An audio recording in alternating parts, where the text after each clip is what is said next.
अच्छा, धैर्य कहते किसको है? जब हमारे जीवन में प्रतिकूलता आए, जब हमारे जीवन में ऐसी स्थिति निर्मित हो जिसको हम भोग नहीं पा रहे हैं, जिसको लग रहा है कितनी जल्दी निवृत्त हो जाए, उस वक्त हमारे मन को हम समझा लें, उसको बोलते हैं क्या? धैर्य। धैर्य किसको बोलते हैं? उसी को बोलते हैं जब प्रतिकूलता आ जाए। और इसीलिए हम राम का चरित्र सुनते हैं, इसीलिए हम भगवान कृष्ण का चरित्र सुनते हैं कि उनके चरित्र के माध्यम से हम सुने कि उनके जीवन में कितनी प्रतिकूल परिस्थिति आई, पर इसके बावजूद भी वो हमेशा हमेशा प्रसन्न रहे। आप राम जी के चरित्र को देखो। राम जी का चरित्र बताता है कि राम जी को राज होना है, वनवास हो गया, पर राम जी के मुख पे तनिक भी मलिनता नहीं हुई, तनिक भी। भगवान कृष्ण का जन्म देख लो आप। अरे आप और हम लोग तो जन्म लेते हैं तो सुविधा में लेते हैं। भगवान कृष्ण ने जो जन्म लिया, कहाँ लिया? कहाँ पे लिया? जेल में लिया ना।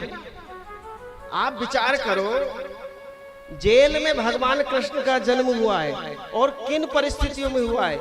जो उनकी माँ है वो अपने 6 पुत्रों को खो चुकी हैं। कितने पुत्रों को? 6 पुत्रों को। 7वें पुत्र तो बलराम के रूप में आ गए थे। 6 पुत्रों को खो चुकी हैं और 6 पुत्रों को जिस नृशंस हत्या को उन्होंने देखा है। कंस आता है, माता देवकी की कोख का बच्चा लेता है अपने हाथों से और उन्हीं के सामने दीवार में इतनी तेज देता है।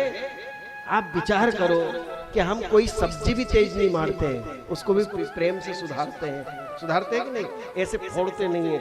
ऐसे बच्चे को मार देता था उनकी माँ के सामने। उस माँ को गर्भ में भगवान आ गए। चिंता यह है कि इसको भी कहीं ये हाल न कर दे।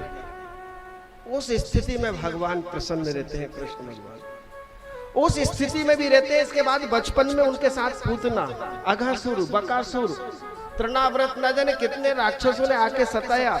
उनके पिता ने वहां से और दूसरी जगह शिफ्ट किया।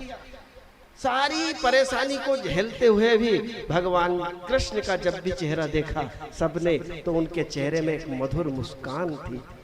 और उस मुस्कान से ही सब ब्रज में के गोप और गोपियां देख के आनंदित हो जाते थे, सारा दुख भूल जाते थे। वही भगवान कृष्ण जब मथुरा आए, मथुरा में भी जरासंध ने चढ़ाई करी।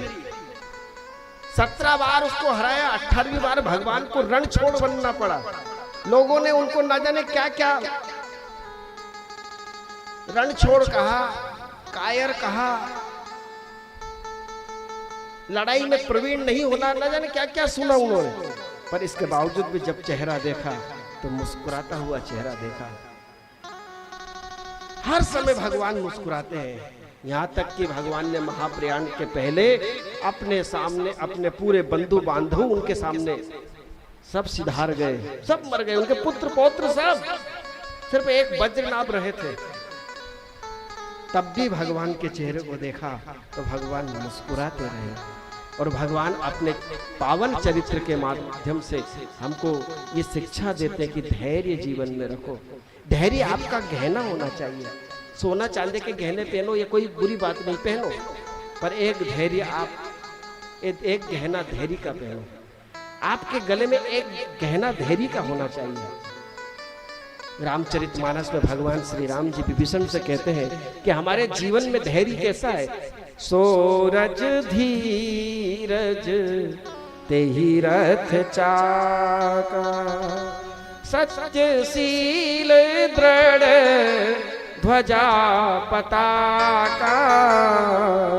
सोरज और धैर्य हमारे जीवन के पहिए हैं, इन्हीं से हमारी गाड़ी आगे बढ़ती है।